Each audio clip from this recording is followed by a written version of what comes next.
पाकिस्तान के कब्जे वाले कश्मीर में तनाव बना हुआ है। पीओके में वहां की जनता पर हो रहे अत्याचार के खिलाफ अब इस्लामाबाद में भी प्रदर्शन हुए, जिसमें पाकिस्तान के खिलाफ नारेबाजी की गई।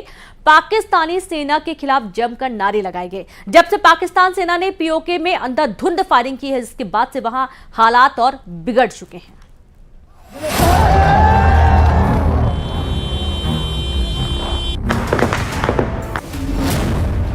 मुजफ्फराबाद से इस्लामाबाद तक आक्रोश।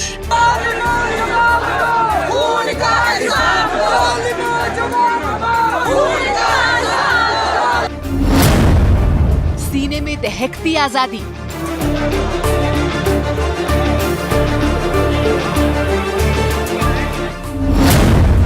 पाकिस्तान से निकला पीओके।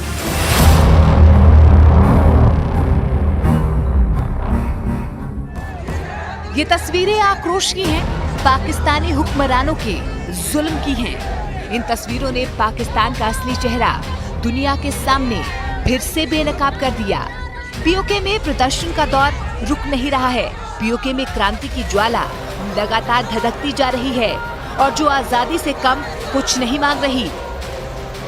पाकिस्तान के कब्जे वाले कश्मीर में लोगों पर हुए पाकिस्तानी सेना के अत्याचार की चीखों की गूंज अब पाकिस्तान की राजधानी तक पहुंच गई है, जहां पर जुल्म करने वालों से खून का हिसाब मांगा गया। दरअसल पीओके के लोगों की आवाज को कुचलने के लिए पाकिस्तानी सेना दमनकारी नीति पर काम कर रही है। सोमवार को पाकिस्तान के कब्जे वाले कश्मीर के मुजफ्फराबाद के हालात तो जंग के मैदान जैसे नजर आए, क्योंकि वहां पर पाकिस्तानी सेना ने प्रदर्शन कर रहे लोगों पर अंधाधुंध फायरिंग की, जिसमें कई लोगों ने अपनी जान गंवा दी। इसी के विरोध में पाकिस्तान की राजधानी इस्लामाबाद में सिविल सोसाइटी से जुड़े लोगों ने मोर्चा खोला और जमकर प्रदर्शन किया। प्रदर्शन में शामिल लोगों ने नेशनल प्रेस क्लब के बाहर पाकिस्तानी सेना के खिलाफ जमकर नारे लगाए। पीओके में बगावत की चिंगारी अब आग बन चुकी है। पीओके से कई ऐसे वीडियो सामने आए हैं जिसमें पाकिस्तान के खिलाफ लोगों में गुस्सा नजर आ रहा है, जिनसे गृह युद्ध जैसे हालात नजर आ रहे हैं। पाकिस्तान का मीडिया बता रहा है कि पीओके आउट ऑफ कंट्रोल हो चुका है। अमेरिका का मीडिया कह रहा है कि पीओके में बड़ी हिंसा बेकाबू हो चुकी है। पीओके के समाहनी, सहनसा, मीरपुर, रावलकोट, हुईरट्टा, तत्तापानी, मुजफ्फराबाद और हटियन वाले इलाकों में विद्रोह चरम पर है। पीओके में बगावत की चिंगारी कैसे पाकिस्तान के खिलाफ बड़े विद्रोह के शोलों में तब्दील हो गई, उसकी बड़ी वजह समझिए। जम्मू कश्मीर ज्वाइंट अवामी एक्शन कमेटी ने 11 मई को मुजफ्फराबाद की तरफ लॉन्ग मार्च की योजना की घोषणा की थी। JAC पीओके का एक अधिकार मंच है जो पाकिस्तान की ओर से भारी भरकम टैक्स का विरोध कर रहा है। पीओके में महंगाई चरम पर है, आटे की कीमत भी आसमान पर है, जानलेवा टैक्स बढ़ा दिया गया है। बिजली की बढ़ी हुई दरों ने लोगों के गुस्से का पारा और ज्यादा बढ़ा दिया। विद्रोह भड़के नहीं, इसे देखते हुए पाकिस्तानी फौज की 6 प्लाटून पहले ही बुला ली गई थी। हालात से बेखबर पाकिस्तान के प्रधानमंत्री शहबाज शरीफ हिंसा शुरू होने के बाद जागे। फौरन पाकिस्तान की हुकूमत ने फायर ब्रिगेड वाला एक्शन लिया। पीओके के लिए 718 करोड़ हिंदुस्तानी रुपए के पैकेज का ऐलान हुआ। लालच देकर बगावत को रोकने की कोशिश की, लेकिन पीओके के लोगों ने पाकिस्तान के झांसे में आने से साफ इनकार कर दिया। अब हालात ये हैं कि पूरा पीओके भारत की तरफ मदद की आस लगाए देख रहा है और भारत भी सही वक्त का बस इंतजार कर रहा है।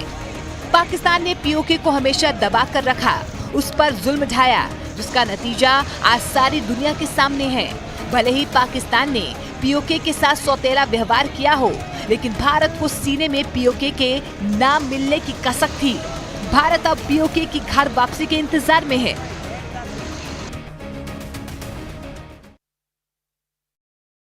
स्कूलों में डमी एडमिशन पर सीबीएसई सख्त नजर आया। सीबीएसई ने स्कूलों को जारी किया नोटिस। भुवनेश्वर रीजन के सभी राज्यों को पत्र लिखा गया, जहां छत्तीसगढ़ के स्कूलों के लिए भी चेतावनी जारी कर दी गई है। डमी स्कूल पाए जाने पर कड़ी कार्रवाई होगी। छात्रों की फर्जी उपस्थिति दिखाई तो होगा एक्शन। सीबीएसई ने 20 स्कूलों पर कार्रवाई की है। छत्तीसगढ़ के 2 स्कूलों पर भी एक्शन लिया गया था। बड़ी खबर आपको दे रहे हैं, जहां स्कूलों में डमी एडमिशन पर सीबीएसई सख्त नजर आ रहा है। सीबीएसई ने स्कूलों को जारी किया है नोटिस। भुवनेश्वर रीजन के सभी राज्यों को पत्र लिखा गया है, जहां छत्तीसगढ़ के स्कूलों के लिए भी चेतावनी जारी कर दी गई है। डमी स्कूल पाए जाने पर एक कड़ी कार्रवाई की जाएगी। दरअसल छात्रों की फर्जी उपस्थिति दिखाई जाती है और इसके चलते अगर अब ऐसा होता है तो एक्शन लिया जाएगा। सीबीएसई ने 20 स्कूलों पर कार्रवाई कर चुकी है और अब छत्तीसगढ़ के 2 स्कूलों पर भी एक्शन लिया गया था।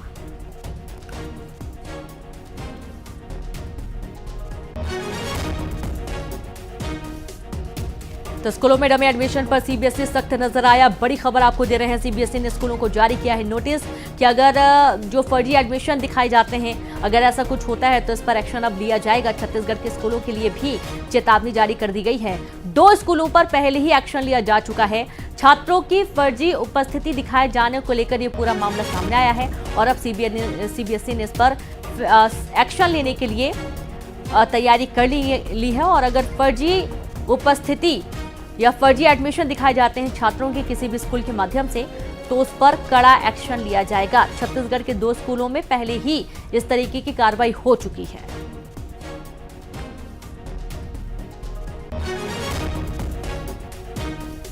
तो आप ये देखिए कि स्कूलों में डमी एडमिशन लगातार होते हैं। दरअसल ये दिखाया जाता है कि उनके स्कूल में ज्यादातर बच्चे पढ़ाई कर रहे हैं और सीबीएसई ने अब इस तरीके की जो प्रणाली है इस पर रोक लगाए जाने की कोशिश की है। सतना के रेलवे स्टेशन पर हत्या की सनसनीखेज वारदात हुई। 30 साल के युवक की पत्थर से कुचलकर हत्या कर दी गई। हत्या स्टेशन में प्लेटफॉर्म नंबर 1 पर वीआईपी रेस्ट हाउस के सामने हुई। प्लेटफॉर्म पर हत्या करने के बाद आरोपी फरार हो गए। युवक सोनू शुक्ला किसी को छोड़ने स्टेशन आया था, जहां उसका विवाद राहुल नाम के युवक से हुआ। गुस्से में राहुल और उसके साथी ने सोनू पर पत्थर से हमला कर दिया। सोनू की हत्या के बाद आरोपी वहां से फरार हो गया।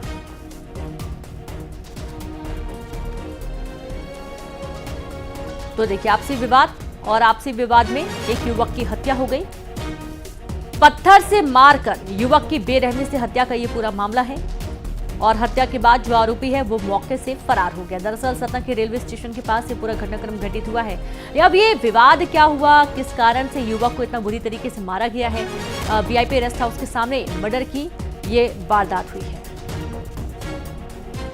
आशा तिवारी ने चौकी उपस्थित आके सूचना दी कि क्या बोलते सोनू शुक्ला की प्लेटफॉर्म नंबर 1 के वीआईपी प्लेटफॉर्म पर पत्थर से राहुल ने और राजा ने उसको मार दिया है, पत्थर पटक दिया। जिसकी सूचना पर हम तुरंत आके घटनास्थल देखे तो आके देखे तो सोनू शुक्ला की मृत्यु हो चुकी थी। अब हम पंचनामा कार्रवाई कर रहे हैं, तलाश कर रहे हैं अपराधियों को। इंदौर में चाकू मारकर युवक की हत्या का मामला सामने आया, जहां शराब पीने के विवाद में हत्या हुई। युवक सुरेंद्र की चाकू मारकर हत्या की गई। एरोड्रम थाने इलाके का यह पूरा मामला है, जहां पर इस वारदात को अंजाम दिया गया है। खबर इंदौर से, चाकू मारकर युवक की हत्या का मामला सामने आया। शराब पीने के विवाद में हत्या हुई है। युवक सुरेंद्र की चाकू मारकर हत्या। एरोड्रम थाना इलाके में इस वारदात को अंजाम दिया गया।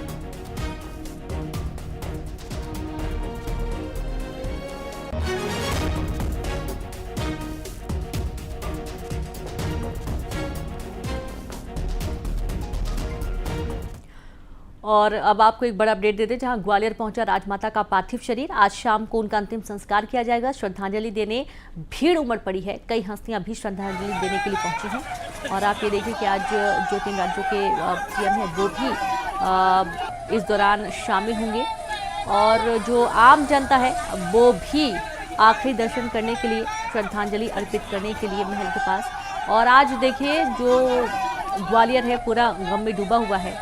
अब चूंकि लंबे समय से जो राजमाता है वो बीमार थी, उनका हॉस्पिटल में इलाज चल रहा था दिल्ली के एम्स में और उन्होंने कल आखिरी सांस ली है और आज जो अंतिम संस्कार उनका होना है उसके लिए तमाम तैयारियां की जा रही हैं। आज शाम अंतिम संस्कार किया जाएगा और कई हस्तियां भी उन्हें श्रद्धांजलि अर्पित करने के लिए पहुंची हैं। तो ग्वालियर राजमाता का पार्थिव शरीर पहुंचा और आज शाम अंतिम संस्कार होगा। श्रद्धांजलि देने के लिए भीड़ उमड़ी हुई है। कई हस्तियां भी इस दौरान आपको नजर आने वाली है। तो देखिए जब विशेष वाहन से राजमाता का पार्थिव शव लाया गया और पूरा ग्वालियर आज गम में डूबा हुआ। बड़ा दुखद घटना है। राजमाता जी के चरणों में मैं प्रणाम करता हूँ, नमन करता हूँ सबकी तरफ से।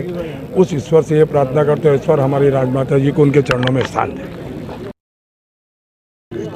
राजमाता जाने का हम ग्वालियर वासियों को नहीं, पूरे हिंदुस्तान को इस बात की क्षति हुई है कि हमारे बीच से राजमाता हम सबको रोता बिलखता छोड़कर भगवान के चरणों में उन्हें जगह मिले और ईश्वर उनके परिवार को दुख सहने की बहुत आज हमारे बीच में नहीं है। हम सिंधिया परिवार पर जो दुख का पहाड़ टूटा है, ईश्वर से प्रार्थना करते हैं कि उनको पूरी ताकत दे इस क्षतिपूर्ति को सहन करने की। आज दुख की घड़ी है। राजमाता साहब, उनकी माता जी को ईश्वर अपने चरणों में स्थान दे और महाराज साहब को दुख सहन करने की शक्ति परिवार को दे, ये ईश्वर से कामना है। ओम शांति।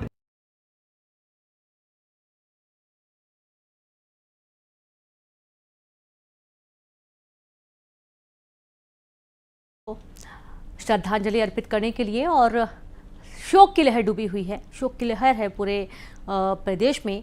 और आज शाम उनका अंतिम संस्कार कर दिया जाएगा। लंबे समय से काफ़ी बीमार चल रही थी और बीच में एक तस्वीर वो भी सामने आई थी जब गंभीर हालत होने के चलते ज्योतिरादित्य सिंधिया ने अपने चुनावी दौरे छोड़कर सीधे दिल्ली पहुंचे थे और इस दौरान काफ़ी परेशान भी नजर आए थे। और अब ये बहुत ही दुखद खबर है कि राजमाता का निधन हुआ है और कल उन्होंने अंतिम सांस ली है। तो देखेंगे कि जो हर आम और ख़ास उन्हें श्रद्धांजलि देने के लिए पहुंचे हुए हैं, उनके आखिरी दर्शन के लिए पहुंचे हैं। और इसके पहले उनका जो पार्थिव देह था वो दिल्ली में रखा गया था। जो भी लोग उनके अंतिम दर्शन करना चाहते हैं वो गए और श्रद्धांजलि अर्पित करके आए। और अब राजमाता का पार्थिव शरीर ग्वालियर पहुंच चुका है। आज शाम उनका अंतिम संस्कार होगा। और चलिए सीधे रुक करेंगे, संवाददाता शैलेंद्र भदौरिया जुड़ गए। शैलेंद्र, ग्वालियर राजमाता का पार्थिव शरीर पहुंच चुका है। पूरे ग्वालियर, पूरे प्रदेश में शोक की लहर हम देख पा रहे हैं कि कई बड़े नेता भी पहुंचे हैं मौके पर श्रद्धांजलि अर्पित करने के लिए। शैलेंद्र, क्या तस्वीरें वहां पर?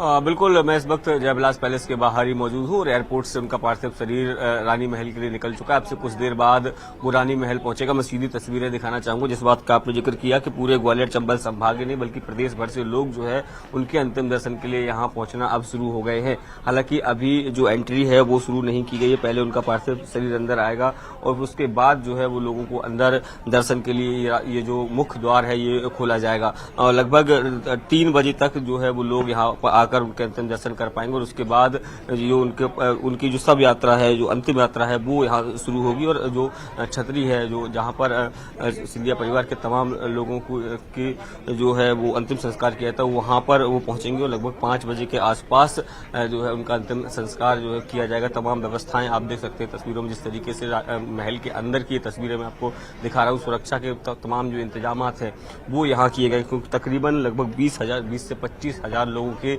उनके अंतिम संस्कार में शामिल होने के अनुमान जो है वो लगाया जा रहा है। यही कारण है कि एयरपोर्ट से लेकर रानी महल तक और रानी महल से जब उनकी अंतिम यात्रा जो है वो निकलेगी तो जो छतरी तक वहां तक जो है वो जो पूरी चाक चौबंद व्यवस्थाएं की गई, क्योंकि लोगों का हुजूम जो है वो उमड़ेगा। क्योंकि देखिए इसके पहले अगर मैं बात करूं तो जिस तरीके से माधवराव सिंधिया हो या फिर राजमाता विजय राजे सिंधिया की जब अंतिम यात्रा की उस वक्त भी हमने देखा था कि बड़ी संख्या में जो लोग हैं वो यहाँ पर उनके अंतिम दर्शन के लिए उमड़े थे। तो ऐसे में अब तमाम जो व्यवस्थाएं हैं वो चाक चौबंद की गई हैं ताकि किसी तरह की कोई अव्यवस्थाएं ना हो। जो तमाम लोग हैं वो यहाँ पर पहुंचे, उनसे बात करने का हम प्रयास करेंगे धीरे धीरे करके। सर, एक बड़ा दुख का समय सिंधिया परिवार के लिए आप लोग श्रद्धांजलि अर्पित करने पहुंचे हैं। निश्चित रूप से किसी भी व्यक्ति के लिए उसकी मां का जाना अपूर्णीय क्षति है। श्रीमती माधवी राजे सिंधिया जी, चूँकि हम लोग सभी सिंधिया परिवार से जुड़े हुए, काफ़ी समय से जुड़े हुए लोग हैं, स्वर्गीय माधवराव सिंधिया जी के टाइम से हम लोग उनके साथ में काम करने का हमें सौभाग्य प्राप्त हुआ।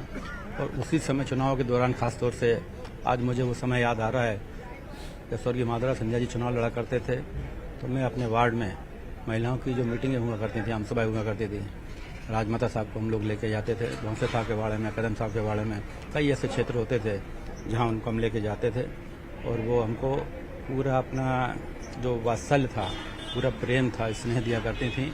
आज के इस अवसर पर हमको वो क्षण याद आ रहा है। मैं परमपिता परमात्मा से प्रार्थना करता हूँ कि परमात्मा दिवंगत आत्मा को अपने श्री चरणों में स्थान प्रदत्त करे और पूरे परिवार को इस असीम दुख को सहन करने की सामर्थ्य प्रदान करे। सर, वैसे तो वो सक्रिय राजनीति में नहीं रही, लेकिन कार्यकर्ताओं से उनका जुड़ाव रहा पूरे ग्वालियर चंबल संभाग के। आप लोग किस तरीके से उनको याद करते हैं? मैंने तो लगभग 10 साल बमोरी विधानसभा में प्रभारी के रूप में काम किया, तो उनके कई दौरे रूटीन के तौर पर चलते थे। कार्यकर्ताओं से इतना स्नेह था उनका, इतना प्यार था और बड़ी भारी चिंतित रहती थी कार्यकर्ताओं को। मैं समझता हूँ महाराज साहब के लिए नहीं, हमारे क्षेत्र के लिए बहुत बड़ी क्षति है। और आप भी पहुंची हैं आज उनके अंतिम दर्शन करने के लिए, क्या कहेंगे उनके लिए? यही कहेंगे, महाराज साहब की जो माता जी खत्म हुई है, महाराज साहब की हम लोगों की माता जी खत्म हुई है, भगवान उनकी आत्मा को शांति दे, ऐसी माँ सबको मिले। तो आप देख सकते हैं तमाम जो लोग हैं कार्यकर्ता वो यहाँ पहुंचे और भी बिल्कुल, यानी कि शोक की लहर है और ये हम देख पा रहे हैं कि आसपास के लोग भी पहुंचे उनके अंतिम दर्शन करने के लिए। बहुत शुक्रिया आपका शैलेंद्र, तमाम जानकारी साझा करने के लिए। और इसी के साथ खबरों में फिलहाल इतना ही। नमस्कार।